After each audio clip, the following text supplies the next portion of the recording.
बताते हैं 88,000 ऋषियों को कि एक बार नारद जी भ्रमण करते करते इस पृथ्वी पर आते हैं, और वो भी पृथ्वी को सर्वश्रेष्ठ मानकर।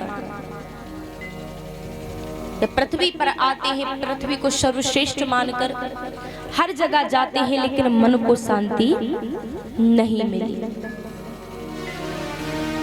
लेकिन जब मन को शांति नहीं मिली, नारद जी भ्रमण कर रहे हैं, तभी एक अचंभा देखते हैं कि एक स्त्री जिसकी गोद में 2 वृद्ध पुरुष लेटे हुए हैं, और वो स्त्री जोर जोर से रो रही है। जब वो स्त्री जोर जोर से रो रही है, वैसे तो नारद जी स्त्रियों से दूर रहते हैं, स्त्रियों से दूर दूर तक नारद जी का कोई संबंध नहीं है, लेकिन जब किसी को कष्ट में देखते हैं तो नारद जी उससे दूर नहीं रहते, क्योंकि नारद जी संत हैं और संत का हृदय दयावान होता है।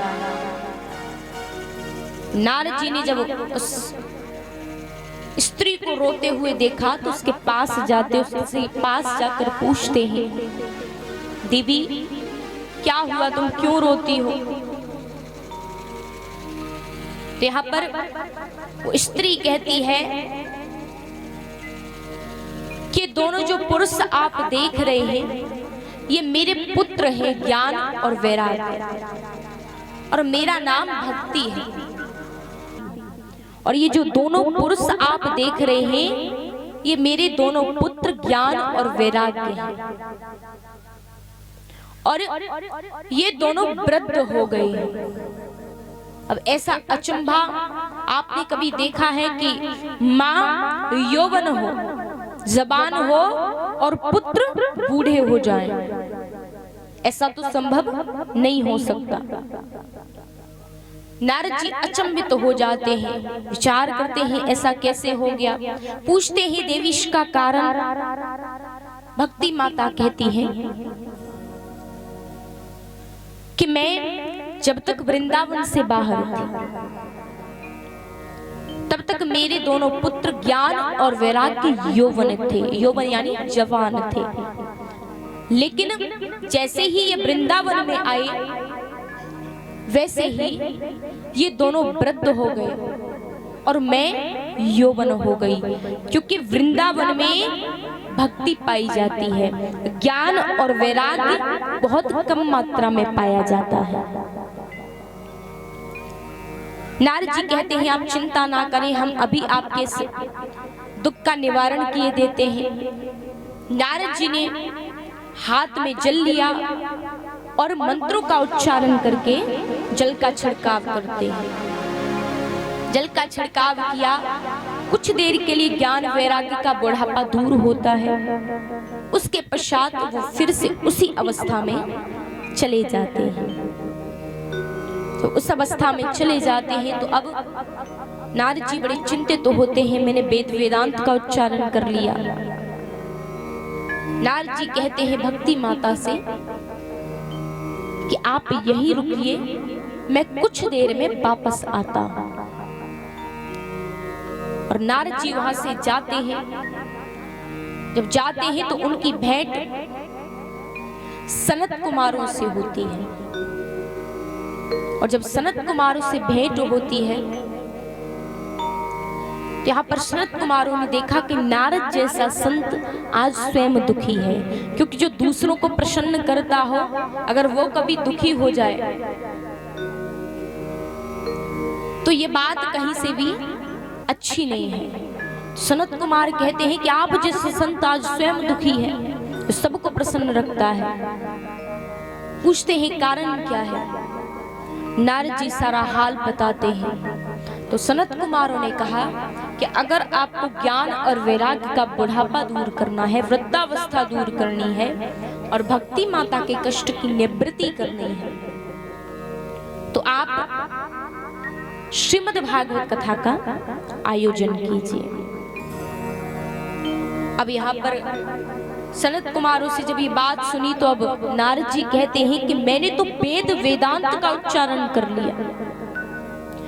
तब तब अगर उनकी वृद्धावस्था दूर नहीं हुई तो भागवत कथा से वृद्धावस्था कैसे दूर होगी। यहाँ पर सनत कुमार कहते हैं कि क्या आप कभी वृक्ष को खा सकते हैं? कभी आप वृक्ष को खा सकते हैं क्या? नहीं खा सकते ना, क्योंकि अगर आप वृक्ष को खाओगे तो वो आपको कभी मीठा नहीं लग सकता, उसमें कभी रस नहीं हो सकता, क्योंकि वृक्ष का जो सारा रस होता है, जो सारी मिठास होती है, उसका जो निचोड़ होता है उस वृक्ष के फल में होता है। यहाँ पर नारद जी से सनत कुमार कहते हैं उसी प्रकार से कि वेद पुराण ये सब वृक्ष की भांति है और इन सब का जो सार है, जो निचोड़ है, जो फल है, वही श्रीमद् भागवत कथा है। इसलिए फल को खाओ, क्योंकि वृक्ष को कभी आप खा नहीं सकते और वृक्ष को अगर खाने की कोशिश करेंगे, थोड़ा बहुत खा भी लिया तो उससे आपको कोई लाभ होने वाला नहीं है। नारद जी सनत कुमारों की बात मानते हैं और अब श्रीमद् भागवत कथा का आयोजन होता है। जब श्रीमद् भागवत कथा का आयोजन हुआ, सनत कुमार व्यास गद्दी पर आसीन होते हैं और अपनी सुंदर शब्दों में, सुंदर वाणी से सभी को कथा श्रवण कराते हैं। भक्ति ज्ञान वैराग्य तीनों के लिए आसन लगाया जाता है, आमंत्रित किया जाता है कि हम ये कथा आपके कष्ट की निवृत्ति के लिए कर रहे हैं, इसलिए आइए और कथा श्रवण कीजिए। कथा श्रवण करने के लिए भक्ति माता ज्ञान वैराग्य सहित उत्पन्न होती है, प्रकट होती है और जब कथा पूर्ण होती है तो इस कथा से भक्ति माता के कष्ट की निवृत्ति होती है और ज्ञान और वैराग्य की वृद्धावस्था दूर होती है। ज्ञान और वैराग्य की वृद्धावस्था दूर होती है, भक्ति माता के कष्ट की निवृत्ति होती है। और देखिए, इस संसार में हम नित्य प्रति कोई न कोई बुरा कार्य, कोई न कोई पाप करते हैं और इन सभी पापों से बचने के लिए, हमारे मोक्ष के लिए, हमारी मुक्ति के लिए ही ये श्रीमद् भागवत कथा का आयोजन किया जाता है। क्योंकि आजकल व्यक्तियों के पास इतना भी समय नहीं है कि वो भगवान का भजन करें।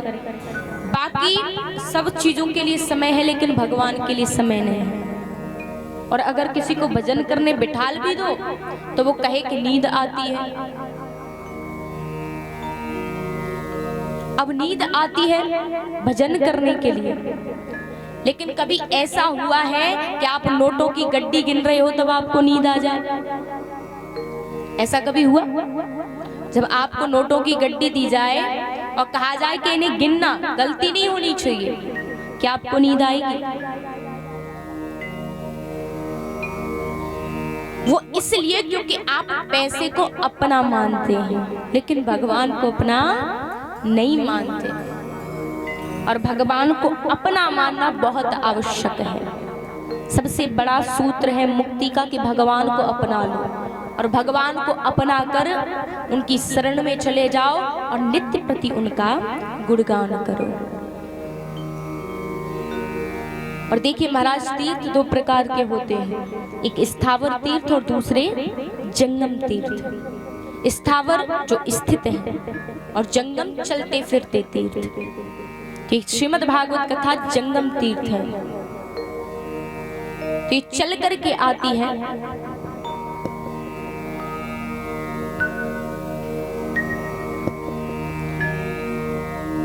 यहाँ पर जब हम भगवान को अपना मानेंगे और जब हम किसी को अपना मानते हैं तो उसके बीच में कभी विघ्न नहीं आ सकता।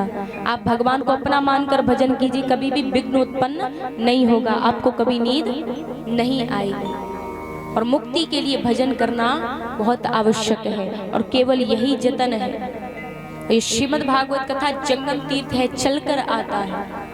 तो अगर ये हमारे यहाँ चलकर आया है तो हमें सप्तम दिवसों तक इसका आनंद लेना है, क्योंकि कार्य तो सारे जीवन के हैं। सप्तम दिवसों तक इसका आनंद लेना है और प्रयास करना है कि हम भगवान के प्रति अपनी श्रद्धा को जागृत कर पाए। इधर इस प्रकार से जब भक्ति माता के कष्ट की निवृत्ति होती है, और देखिए भक्ति के लिए सबसे पहला जो चरण होता है वो संतों की संगति होती है, सत्संग होता है। और इसलिए कहा जाता है कि सत्संग की गंगा में जो नित्य नहाते हैं, सत्संग की गंगा में जो नित्य नहाते हैं,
बात बता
मुक्ति पानी है, अगर पार उतरना है, तरना है, तो मात्र एक उपाय है कि संतों की संगति करो, सत्संग करो, क्योंकि सत्संग से बढ़कर और कोई भी ऐसा उपाय नहीं है जो आपकी मुक्ति करा सके। क्योंकि जीवन में संगति का बहुत महत्व होता है। अगर हम संतों की संगति करते हैं तो हम संतों जैसे बनते हैं। अगर उनकी बातों को धारण करते हैं रहे तो संत भी बन सकते हैं। लेकिन अगर हम बुरे व्यक्तियों की, असंतों की संगति करते हैं तो हम भी उनकी तरह बुरे बन जाते हैं। जीवन में संगति का बहुत महत्व है। यहाँ पर भक्ति माता ज्ञान वैराग्य के कष्ट की निवृत्ति होती है।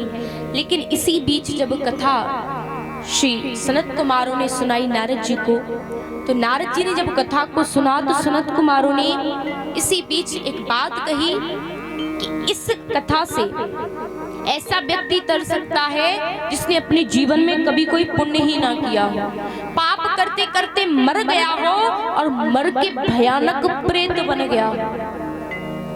उस प्रेत की भी मुक्ति इस कथा से हो सकती है।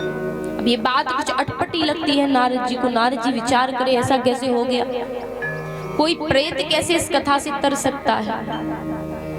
हाथ जोड़कर बोलते हैं, प्रभु मुझे बात समझ में नहीं आई, आप ऐसा कैसे कह रहे हैं।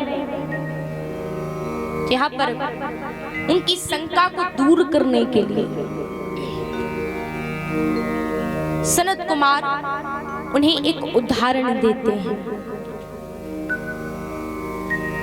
उन्हें बताते हैं कि तुंगभद्रा नदी के तट के किनारे एक उत्तम नगर नामक ग्राम था और उस उत्तम नगर नामक ग्राम में एक आत्मदेव नामक ब्राह्मण रहते थे। वो ब्राह्मण बड़े ही कर्मकांडी थे, बड़े ही अच्छे स्वभाव के ज्ञानी थे। यजमानों के घर यज्ञ करने जाते, अच्छे अच्छे कार्य करते। पंडित जी के घर में किसी चीज की कमी नहीं थी, धन दौलत पद प्रतिष्ठा सब कुछ था। अब पंडित जी बड़े अच्छे व्यक्ति थे, लेकिन पंडित जी जितने अच्छे थे, इनकी जो भार्या थी, इनकी जो पत्नी थी, वो एकदम उनकी उल्टी, और उसका नाम था धुंधली। पंडित जी जितने अच्छे काम करते, धुंधली उतने ही बुरे कार्य करते। पंडित जी तो सुबह उठते, स्नान आदि करते और यजमानों के घर यज्ञ कराने चले जाते। और जैसे ही पति घर से निकले तो अब वो धुंधली कभी किसी पड़ोसी से झगड़ ले, कभी किसी का झगड़ा किसी से करा दे, कभी किसी की निंदा कर दे। और उसकी बोली तो ऐसी, मानो अगर बोले तो ऐसा लगता जैसे किसी ने लाल मिर्ची छिड़क दी हो, इतना कड़वा बोले। लेकिन अपने पति के सामने बहुत अच्छी बनती है। जैसे ही पति शाम को आए, आरती का थाल तैयार करके सामने खड़ी तैयार मिलती। अब पति की नजरों में बड़ी अच्छी, क्योंकि पति की तो सेवा कर ही रही है, पति की आरती प्रतिदिन उतार रही है, तो पति की नजरों में बड़ी अच्छी। इनके घर में किसी वस्तु की कमी नहीं थी, किसी सुख की कमी नहीं थी, बस कमी थी एक संतान। जब संतान की कमी थी तो पंडित जी के घर में एक गौ थी, वो भी बांझ हो गई। तुलसी जो थी वो भी सूख गई। तो अब पड़ोसियों का आना शुरू होता है। अब देखिए, पड़ोसी भी नसीब से मिलते हैं। अगर पड़ोसी अच्छे मिल जाए तो बहुत अच्छी बात है, लेकिन अगर कहीं ज्यादा अच्छे मिल गए तो आपको भगा कर ना छोड़े। ऐसा भी होता है, कभी कभी ज्यादा अच्छे मिल जाते तो हमें भगाने में कोई कसर नहीं छोड़ते। तो यहाँ पर आत्मदेव जी के जो पड़ोसी हैं वो ज्यादा अच्छे हैं। ताने मारते हैं आत्मदेव जी को कि तुम्हारे घर में कोई पुत्र नहीं है, तुम्हारी गाय बांझ है, तुम्हारे घर में तुलसी कभी हरी भरी नहीं होती, क्योंकि तुम पर भगवान की कृपा नहीं है। और देखिए, ऐसा कभी भ्रम अपने अंदर मत पालना कि आप पर भगवान की कृपा नहीं है। कभी आपके साथ कुछ थोड़ा बहुत गलत हो भी सकता है, तो ये मानकर उसे अपनाना कि भगवान ने कुछ ना कुछ सोच कर ऐसा किया होगा। क्योंकि हम केवल आज की सोचते हैं, लेकिन भगवान भविष्य की सोचते हैं।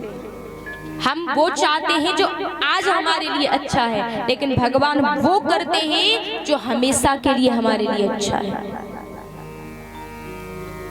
आत्मदेव जी इन तानों से तंग आ जाते हैं, आत्महत्या करने का प्रयास करते हैं जंगल में जाकर के। जंगल में जाकर आत्महत्या करने का प्रयास करते हैं।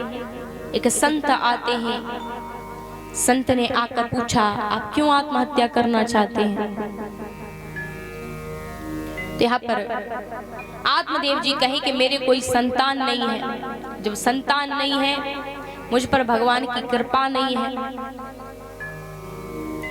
संत कहते हैं अगर संतान नहीं है तो अपने संतान, अपना पुत्र भगवान को मान लो।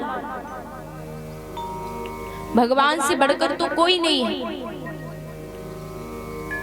अब देखिए, मानने की बात है, हमारे अंदर भाव होना चाहिए मानने का।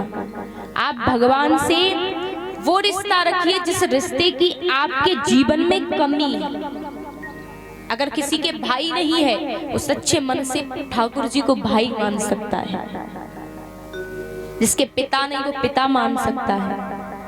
जिसके मित्र नहीं, वो मित्र मान सकता है। आपका जैसा भाव है, आप भगवान को वही मान सकते हैं। क्योंकि भगवान भक्त के बस में होते हैं। एक भजन बड़ा ही प्रसिद्ध है, आप सभी ने सुना भी होगा। उसमें एक भक्त की कहानी आती है, बड़ा ही सुंदर भाव है। आइए सभी लोग मीठी मीठी तालियों के साथ। भगत के वश में है भगवान, भगत के वश में है भगवान।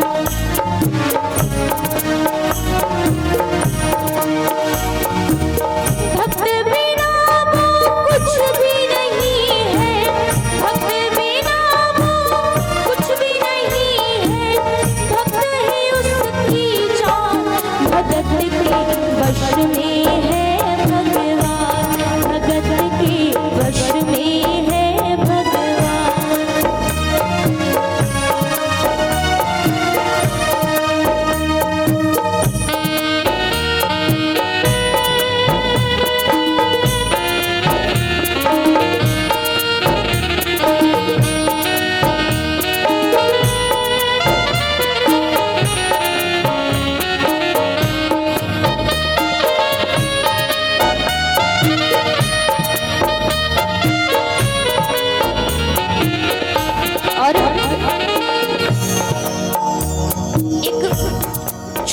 बेटे बचपन से ही ठाकुर जी की पूजा किया करती थी। जब ठाकुर जी की पूजा किया करती थी और नित्य प्रति वृंदावन जाया करती थी। और जब वृंदावन जाती थी, भगत मुरली वाली की रोज वृंदावन डोले, कृष्ण को लल्ला समझे, कृष्ण को लल्ला बोले।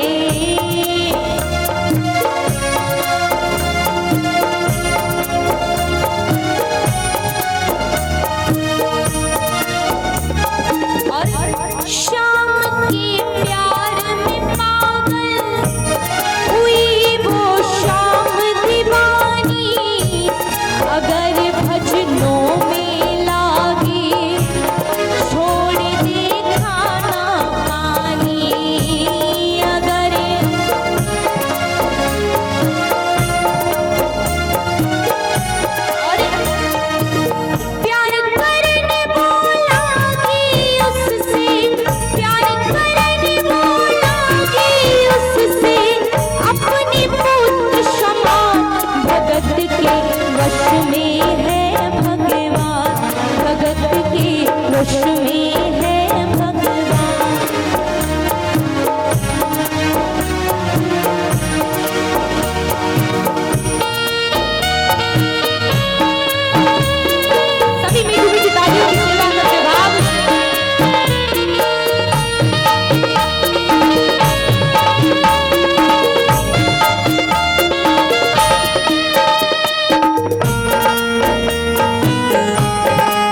जब वो बचपन से वृंदावन जाया करती थी, थोड़ी बड़ी होती है वृंदावन जाना नहीं छोड़ा, थोड़ी और बड़ी होती है फिर भी वृंदावन जाना नहीं छोड़ा, विवाह योग्य होती है, विवाह हो जाता है, फिर भी वृंदावन जाना नहीं छोड़ा, थोड़ी और आयु बढ़ती है, संतानें होती हैं, लेकिन वृंदावन जाना नहीं छोड़ा। धीरे धीरे समय व्यतीत होता है और धीरे धीरे करके वो वृद्ध हो जाती है। अब वृद्ध हो जाती है, उसे लगता है कि अब मेरा अंतिम समय नजदीक है, तो वो अंतिम बार वृंदावन जाती है और वहां जाकर के वो ठाकुर जी की एक मूर्ति लेकर आती है, और ठाकुर जी की मूर्ति लेकर आती है और घर ला करके उसी की सेवा करने लगी, क्योंकि अब वृंदावन जाने की शक्ति नहीं है। तो अब वो ठाकुर जी की सेवा करती है किस प्रकार से? वो अपनी कृष्ण लला को गले से लगा कर रखे, हमेशा सजा कर रखे, खिलाड़ लड़ा कर रखे।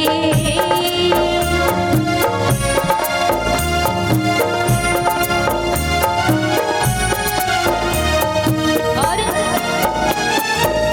ठाकुर जी को जब रात्रि में, दिन में अलग एक कक्ष में रखती है, तो दिन में भी देखती है, रात में भी जाग कर देखती है। हो दिन में भाग के देखे, रात में जाग के देखे, कभी अपने कमरे से शाम को झांक के देखे, कभी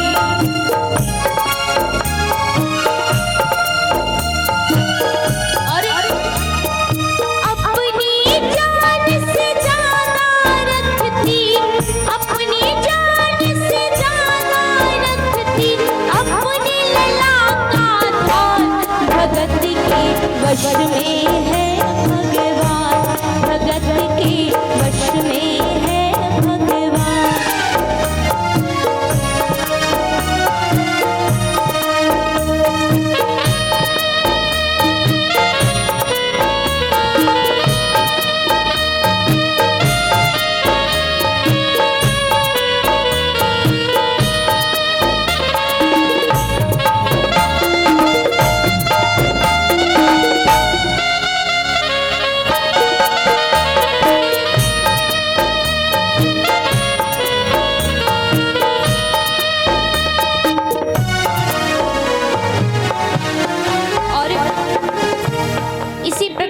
जब वो बुढ़िया कान्हा जी की सेवा करती है, उस मूर्ति को बहुत प्रेम करती है, उसे हमेशा अपने हृदय से लगा कर रखती है, सजा कर रखती है, उसका अपनी जान से भी ज्यादा ध्यान रखती है।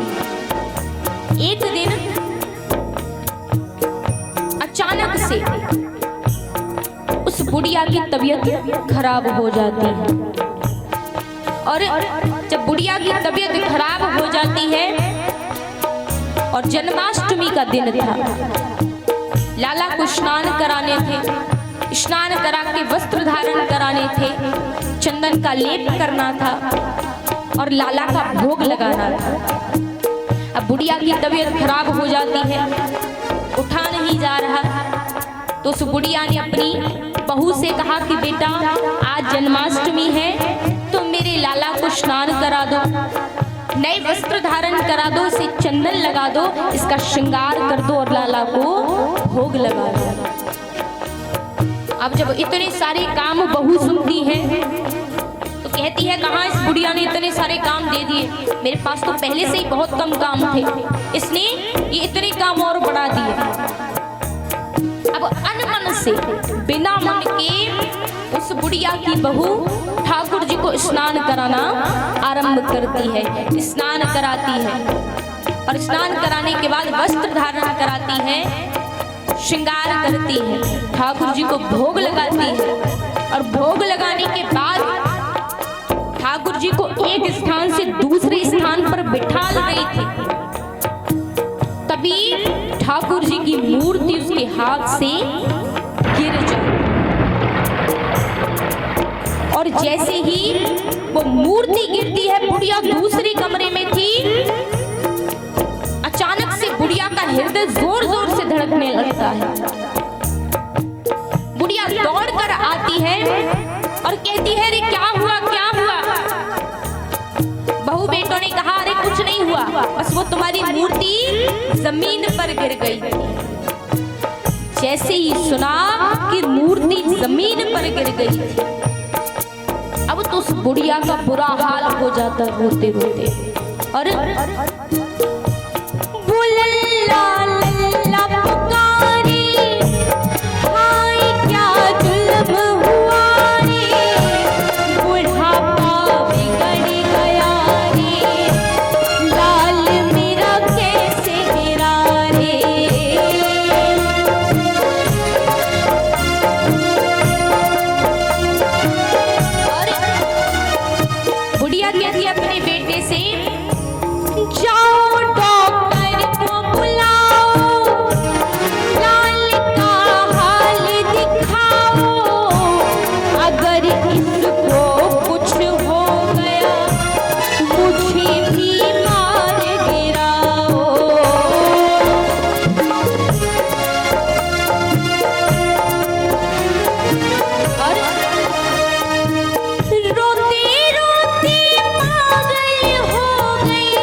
मेरे लाला को दिखाओ तो सही, इसे कहाँ कहाँ लगी है, इसे कितनी चोट लगी है, इसके कहीं दर्द तो नहीं हो रहा, कोई घबराने वाली बात तो नहीं है, कहीं मेरे लाला को ज्यादा लग तो नहीं गए।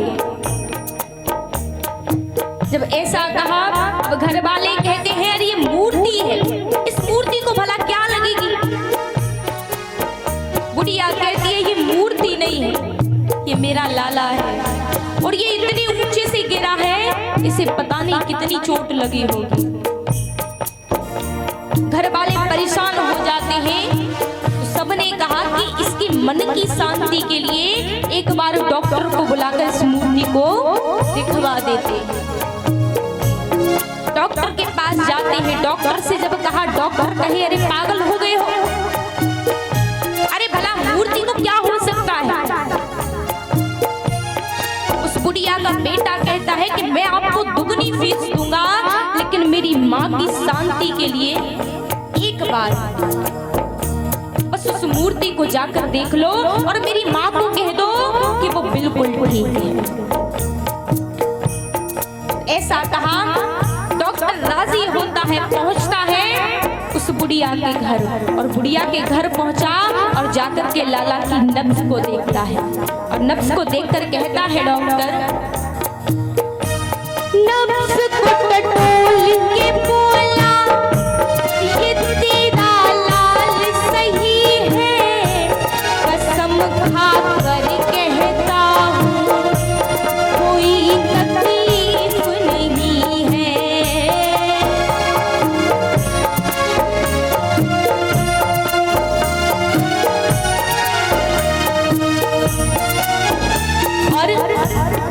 के बाद जब नब्ज को टटोलता है और कहता है कि कोई घबराने की बात नहीं है, तुम्हारा लाला बिल्कुल ठीक है। अब वो बुढ़िया कहती है, अरे डॉक्टर तू ऐसे ही बोल रहा है कि ये ठीक है। अरे वो जो कान में लगाते हैं, कान में लगाकर जो चेक करते हैं, अरे तूने उससे तो चेक किया ही नहीं, जरा उसे लगा और उससे मेरे लाला को एक बार जांच कर देख कि मेरे लाला को कोई तकलीफ तो नहीं है। और जब बुढ़िया कहती है तो बुढ़िया की शांति के लिए डॉक्टर ने स्टेथोस्कोप को अपने कान में लगाया और लाला के सीने पर उसकी धड़कनें देखने लगा। और जैसे ही धड़कनों को देखा, जो ही सीने से लगाया पसीना जम कर आया, उसने कई बार लगाया और डॉक्टर चकराया।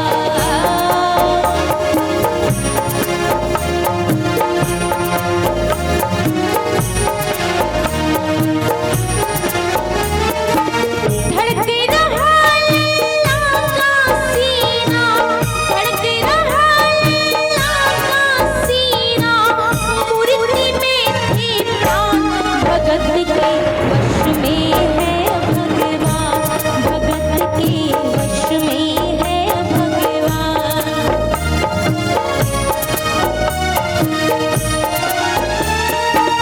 भक्त बिना ये कुछ भी नहीं है, भक्त बिना ये कुछ भी नहीं है, भक्त है इसकी जान, भगत के वश में है भगवान, भगत के वश में है भगवान।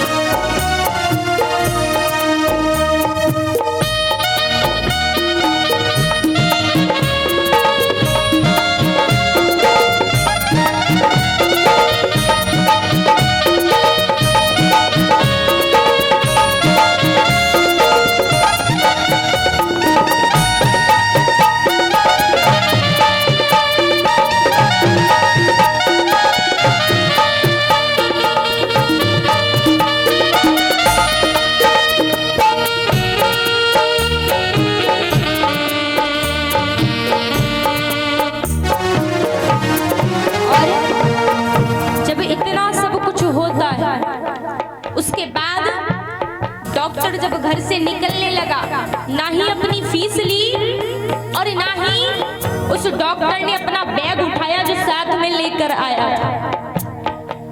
अब बुढ़िया कहे, अरे डॉक्टर ये अपना बैग कहाँ छोड़कर जा रहा है, इसे भी साथ में लेकर जा। डॉक्टर हाथ जोड़ता है और कहता है, भैया अब इस बैग की मुझे कोई आवश्यकता नहीं है, कोई जरूरत नहीं है। बुढ़िया पूछती है, अरे डॉक्टर क्यों, तुझे और मरीजों का इलाज नहीं करना है क्या? तो वो डॉक्टर मैया से कहता है, अरे मैया देख तेरे लाल की माया, बड़ा घबरा रहा हूँ, जहाँ से तू लल्ला लाई वही मैं जा रहा हूँ।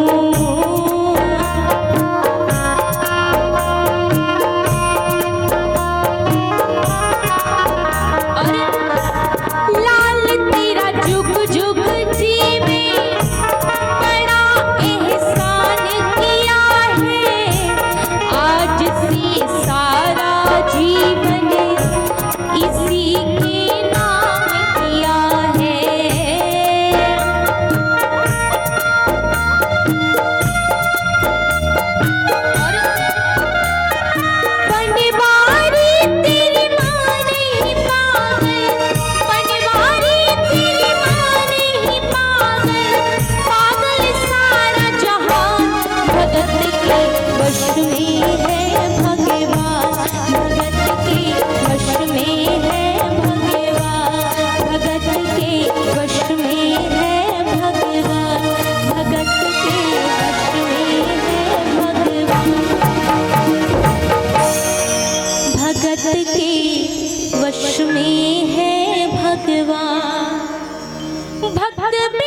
भगत के वश में है भगवान।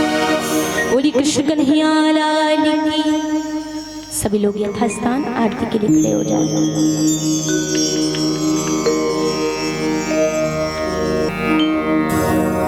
बोली कृष्ण कन्हैया लाल की।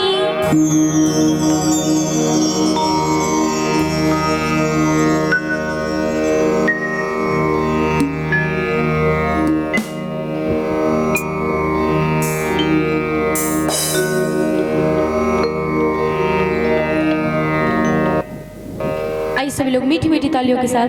और देखिए जिन्हें नृत्य करना हो वो नृत्य कर सकते हैं, क्योंकि भगवान के दरबार में कभी भी शर्म नहीं की जाती। और भगवान के दरबार में जब आए तो शर्म को बाहर छोड़ कर आए, ठीक है। और यहाँ पर केवल इतना याद रखें कि आप भगवान के और भगवान आपके, दूसरा कोई यहाँ पर नहीं है। अगर ये भाव लेकर आएंगे तभी आपका मन कथा में लगेगा और तभी आपको भगवान से प्रेम हो सकता है, अन्यथा और कोई साधन नहीं है। आइए सभी लोग बड़े मीठी मीठी तालियों के साथ, बड़े भाव के साथ। वृंदावन जाऊंगी सखीना, लौट के आऊंगी। वृंदावन जाऊंगी सखीना, लौट के आऊंगी। और दोनों हाथ ऊपर को करके भाव से सभी लोग बोलेंगे, हो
बजे से 5 बजे तक रहेगा। तो सभी लोग अपने नित्य विधि कार्य से निवृत्त होकर ज़्यादा से ज़्यादा संख्या में आए। और आज तो कथा का प्रथम दिवस था और विलंब भी हो गया था, लेकिन कल से नियम से कथा चलेगी। तो आप सभी लोग ज़्यादा से ज़्यादा संख्या में आए। और देखिए, जब तक जीवन है तब तक कार्य तो लगे रहेंगे, कार्यों से कभी फुर्सत नहीं हो सकती।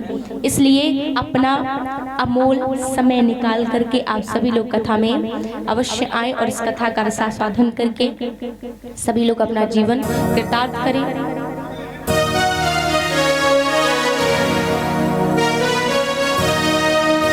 समय किसी के पास नहीं है। अरे समय तो समय के पास भी नहीं है, हमारे पास क्या होगा।